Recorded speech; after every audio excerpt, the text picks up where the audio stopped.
Wait a minute, y'all. This show ain't for everyone. It's only for the sexy people. And again, this is Tim with Online Big Blue, bringing you the best of New York Giants sports talk and entertainment. A little homage to Salt and Pepper. Just thought we'd throw that out there. We changed the lyrics up a little bit. Oh, we got a lot to talk about today. We got a lot of fun stuff to talk about today. I want to talk about John Mara. Oh, I didn't want to talk about John Mara. Oh, my God, I didn't want to talk about John Mara. But John Mara made some comments, and I got to look at these comments, and I'm curious about them. Because he was basically asked certain questions. This was after the press conference, and this was after everything happened. And I thought Shane did a good job, not a great job, but he did a good job. He's not as media savvy as I would like him to be, but that's fine. He's still learning on the job. I didn't like the fact that he kept repeating, "Well, that's a great question. Well, that's a great question.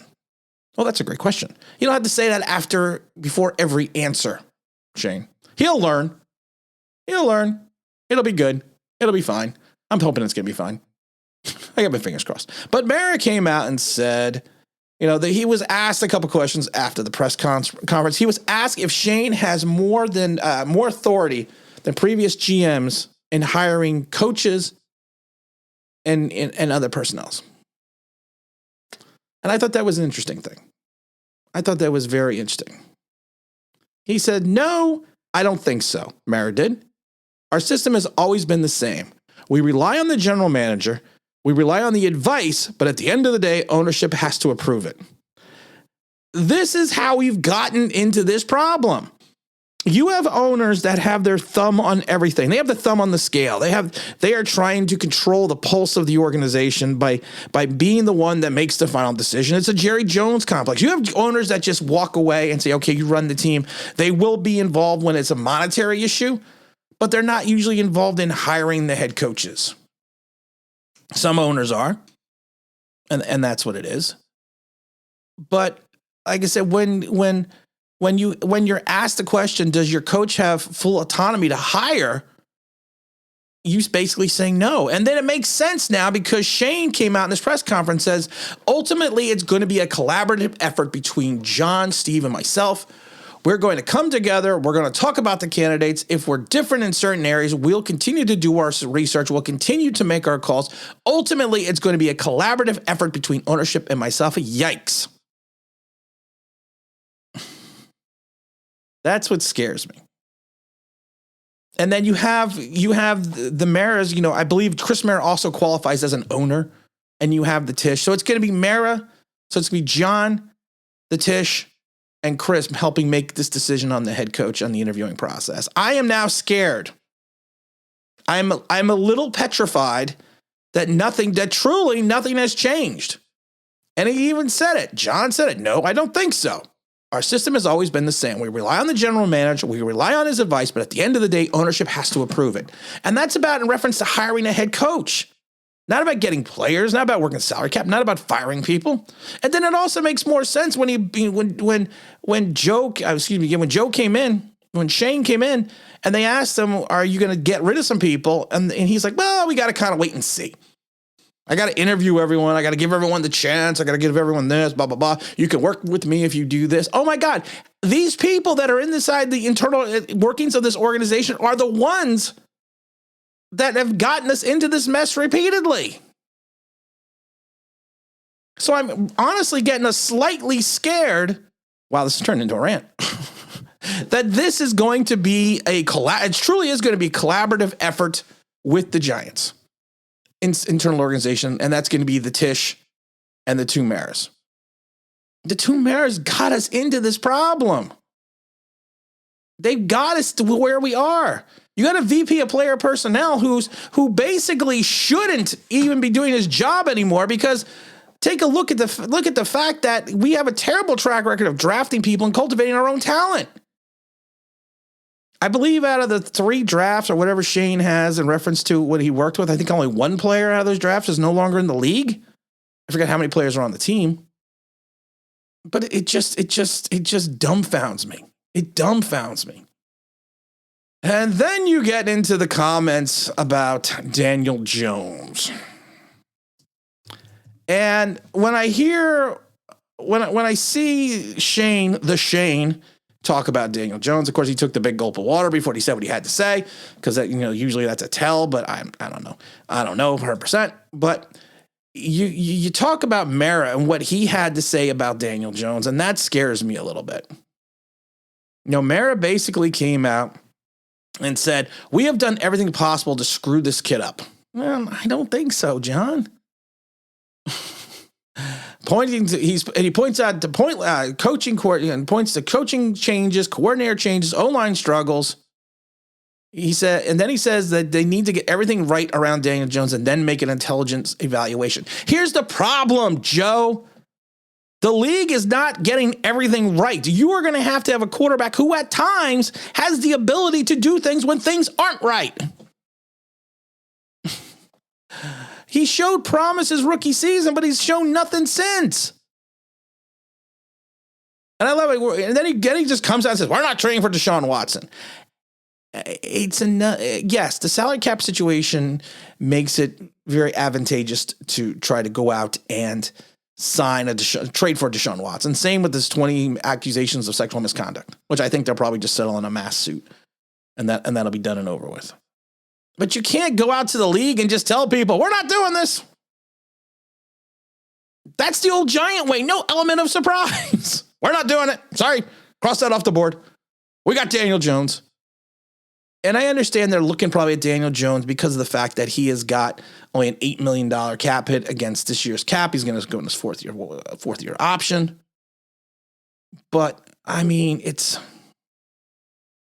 And then he comes out and says, I take a lot of responsibility for that. Let's bring in the right group of coaches now. Give him some continuity. Try to rebuild the offensive line. Try to make an intelligent evaluation on whether he could be our franchise quarterback or not. First of all, we don't even know what is going to happen with his neck injury. We have no clue. We have no clue whatsoever. We don't know if he's coming back. And then Mara puts, I have a lot of hope in Daniel. I know how badly he wants it. I know the players feel about him. We're certainly not giving up on him by any stretch of the imagination. Boy, why don't we just game plan? Why don't we just telegraph our entire game plan of what we're doing, Joe? Why don't we just say, we want to hire this coach, we're going to keep this quarterback, and we're not trading anything.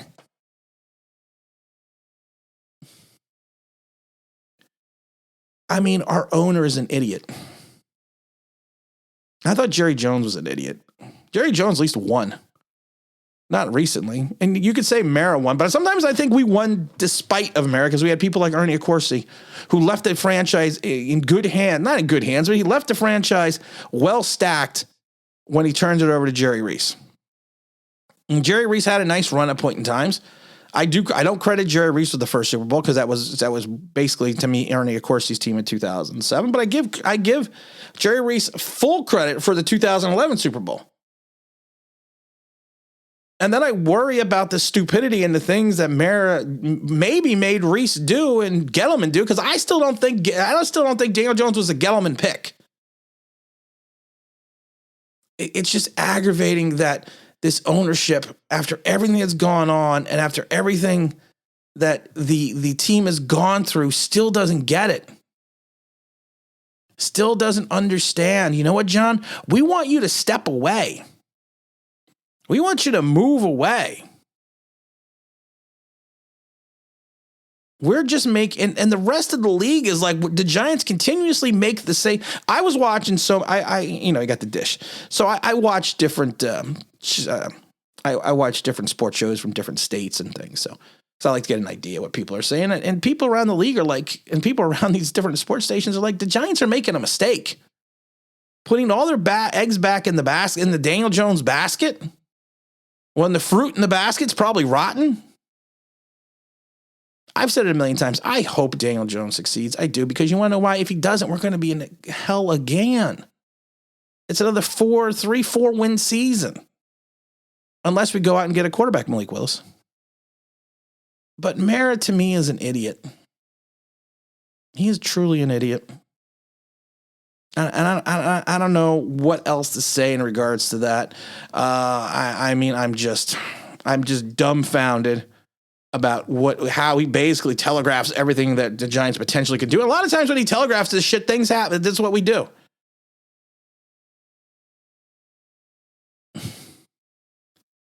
Coaching search is going to be continuing, of course, today.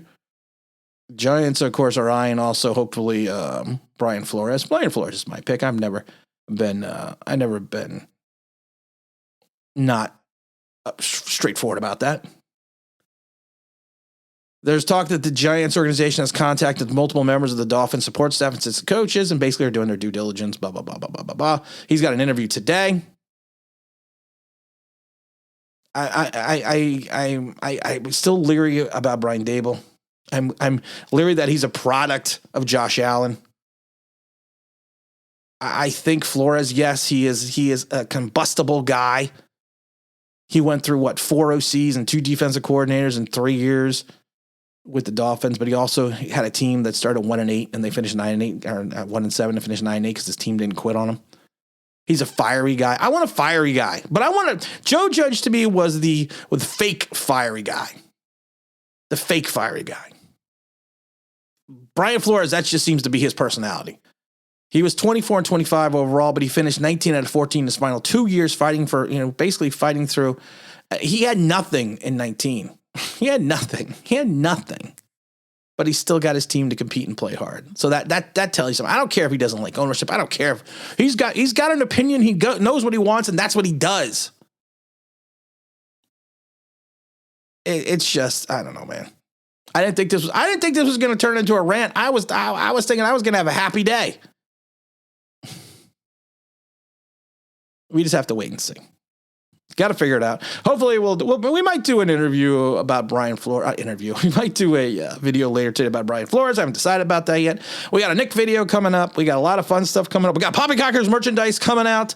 You can also get a VIP pass to the Poppycockers, the only strip club that's only in my mind that people want to go to. So we'll be doing that. We'll have a big show on Tuesday. We got the Sunday show. We got a lot of fun stuff coming on. Hope you guys enjoy. And again, this is Tim with Online Big Blue, bringing you the best of New York Giants sports talk and entertainment. And as always, if you could like, subscribe, ring that bell thing, that means that'd be awesome.